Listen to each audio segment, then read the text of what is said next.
666 എന്ന സംഖ്യയുടെ അർത്ഥമെന്താണ്? ബൈബിളിന്റെ ഉത്തരം എന്താണെന്ന് നമുക്ക് നോക്കാം. ബൈബിളിലെ അവസാന പുസ്തകം പറയുന്നതനുസരിച്ച് കടലിൽ നിന്ന് കയറി വരുന്ന 7 തലയും 10 കൊമ്പുമുള്ള കാട്ടുമൃഗത്തിന്റെ പേര് അഥവാ സംഖ്യയാണ് 666. വെളിപാട് 13-ന്റെ 17-ഉം 18-ഉം ഇങ്ങനെ വായിക്കുന്നു: കാട്ടുമൃഗത്തിന്റെ പേരോ പേരിന്റെ സംഖ്യയോ മുദ്രയായി സ്വീകരിച്ചിട്ടില്ലാത്ത ആർക്കും വാങ്ങാനോ വിൽക്കാനോ കഴിയില്ല. ഉൾക്കാഴ്ചയുള്ളവൻ കാട്ടുമൃഗത്തിന്റെ സംഖ്യ കണക്കുകൂട്ടിയെടുക്കട്ടെ. അത് ഒരു മനുഷ്യന്റെ സംഖ്യയാണ്. 666 അതിന്റെ സംഖ്യ. ജ്ഞാനമുള്ളവർക്ക് മാത്രമേ അത് മനസ്സിലാകൂ. എല്ലാ ഗോത്രങ്ങളുടെയും വംശങ്ങളുടെയും ഭാഷക്കാരുടെയും ജനതകളുടെയും മേൽ എന്നു ഭരണം നടത്തുന്ന ആഗോള രാഷ്ട്രീയ വ്യവസ്ഥിതിയുടെ പ്രതീകമാണ് ഈ കാട്ടുമൃഗം. വെളിപാട് 13-ന്റെ 7 ദൈവത്തിന്റെ നോട്ടത്തിൽ രാഷ്ട്രീയ വ്യവസ്ഥിതി ഒരു തികഞ്ഞ പരാജയമാണെന്നാണ് 666 എന്ന പേര് സൂചിപ്പിക്കുന്നത്. അതെങ്ങനെയാണ്? ഈ പേര് വെറുമൊരു ലേബലല്ല. ദൈവം കൊടുക്കുന്ന പേരുകൾക്ക് അർത്ഥമുണ്ട്. ഉദാഹരണത്തിന്, പിതാവ് ഉന്നതനാണ് എന്നർത്ഥം വരുന്ന അബ്രാം എന്നു പേരുള്ള മനുഷ്യന് അനേകർക്കു പിതാവ്, പുരുഷാരത്തിന്റെ പിതാവ് എന്ന് അർത്ഥമുള്ള അബ്രാഹാം എന്ന പേര് ദൈവം കൊടുത്തു. അബ്രാഹാമിനെ അനേകം ജനതകൾക്കു പിതാവാക്കും എന്നു വാക്കുകൊടുത്ത സമയത്താണ് ദൈവം അദ്ദേഹത്തിന് ഈ പുതിയ പേരിട്ടത്. ഉൽപ്പത്തി 17-ന്റെ 5. അതുപോലെ ഈ കാട്ടുമൃഗത്തിന്റെ സ്വഭാവവിശേഷതകളുടെ പ്രതീകമായാണ് ദൈവം അതിന് 666 എന്ന പേര് കൊടുത്തിരിക്കുന്നത്. 6 എന്ന സംഖ്യ അപൂർണതയെ സൂചിപ്പിക്കുന്നു. പലപ്പോഴും ബൈബിളിൽ സംഖ്യകൾ പ്രതീകങ്ങളായി ഉപയോഗിച്ചിട്ടുണ്ട്. സാധാരണയായി 7 എന്ന സംഖ്യ പൂർണ്ണതയെ അഥവാ തികവിനെയാണ് അർത്ഥമാക്കുന്നത്. 7-ൽ നിന്ന് 1 കുറവായ 6 എന്ന സംഖ്യ ദൈവത്തിന്റെ വീക്ഷണത്തിൽ അപൂർണമായതോ എന്തെങ്കിലും കുറവുള്ളതോ ആയതിനെയാണ് അർത്ഥമാക്കുന്നത്. ദൈവത്തിന്റെ ശത്രുക്കളോടുള്ള ബന്ധത്തിലും ഈ സംഖ്യ ഉപയോഗിക്കാൻ കഴിയും. 1 ദിനവൃത്താന്തം 20-ന്റെ 6 പറയുന്നു: ഗത്തിൽ വെച്ച് വീണ്ടും ഒരു യുദ്ധമുണ്ടായി. അവിടെ ഭീമാകാരനായ ഒരു മനുഷ്യനുണ്ടായിരുന്നു. അയാളുടെ കയ്യിലും കാലിലും 6 വിരൽ വീതം, ആകെ 24 വിരലുകൾ ഉണ്ടായിരുന്നു.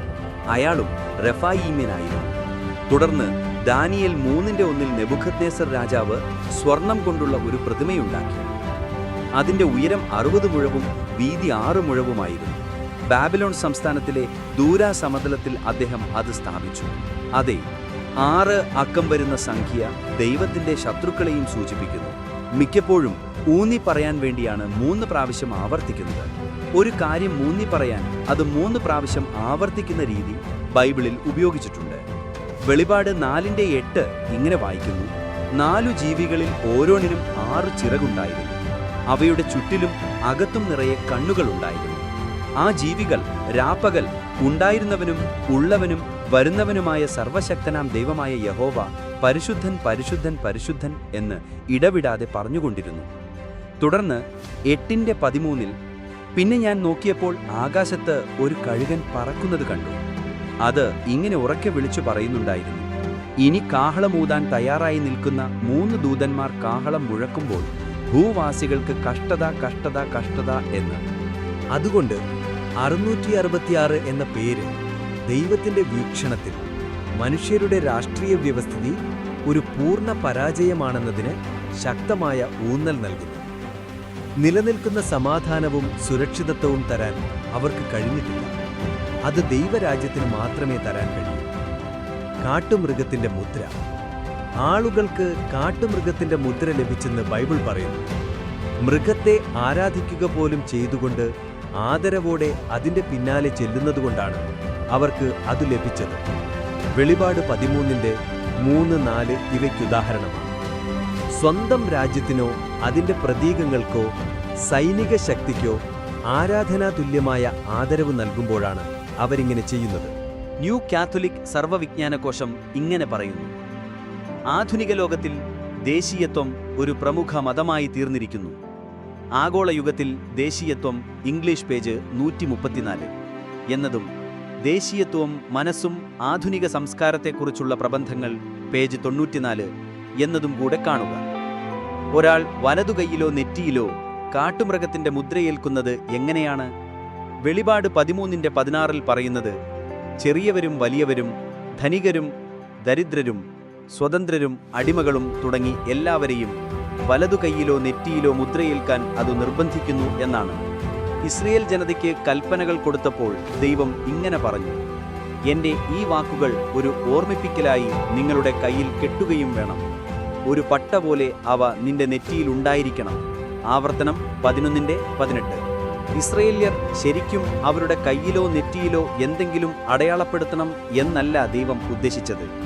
പകരം അവരുടെ എല്ലാ പ്രവർത്തനങ്ങളും ചിന്തകളും ദൈവത്തിൻ്റെ വാക്കുകൾക്ക് ചേർച്ചയിലായിരിക്കണം എന്നാണ്. അതുപോലെ കാട്ടുമൃഗത്തിൻ്റെ മുദ്രയേൽക്കുക എന്നാൽ 666 എന്ന സംഖ്യ ദേഹത്ത് പച്ചകുത്തുന്നതുപോലെ എന്തെങ്കിലും ചെയ്യുന്നതിനെയല്ല സൂചിപ്പിക്കുന്നത്. പകരം തങ്ങളുടെ ജീവിതത്തെ നിയന്ത്രിക്കാൻ രാഷ്ട്രീയ വ്യവസ്ഥിതിയെ അനുവദിക്കുന്നവരെയാണ് കാട്ടുമൃഗത്തിൻ്റെ മുദ്ര തിരിച്ചറിയിക്കുന്നത്. കാട്ടുമൃഗത്തിൻ്റെ മുദ്രയേൽക്കുന്നവർ ദൈവത്തിൻ്റെ എതിരാളികളായി തീരുന്നു. വെളിപാട് 14:9-10 ഇങ്ങനെ വായിക്കുന്നു, ഇങ്ങനെ വിളിച്ചു പറഞ്ഞുകൊണ്ട് മൂന്നാമതൊരു ദൂതനും അവരുടെ പിന്നാലെ ചെന്നു. ആരെങ്കിലും കാട്ടുമൃഗത്തെയോ അതിൻ്റെ പ്രതിമയെയോ ആരാധിച്ച് നെറ്റിയിലോ കയ്യിലോ അതിൻ്റെ മുദ്ര സ്വീകരിക്കുന്നെങ്കിൽ ദൈവക്രോധത്തിൻ്റെ പാനപാത്രത്തിൽ പകർന്നിരിക്കുന്ന ദൈവകോപമെന്ന വീര്യം കുറയ്ക്കാത്ത വീഞ്ഞ് അയാൾ കുടിക്കേണ്ടി വരും.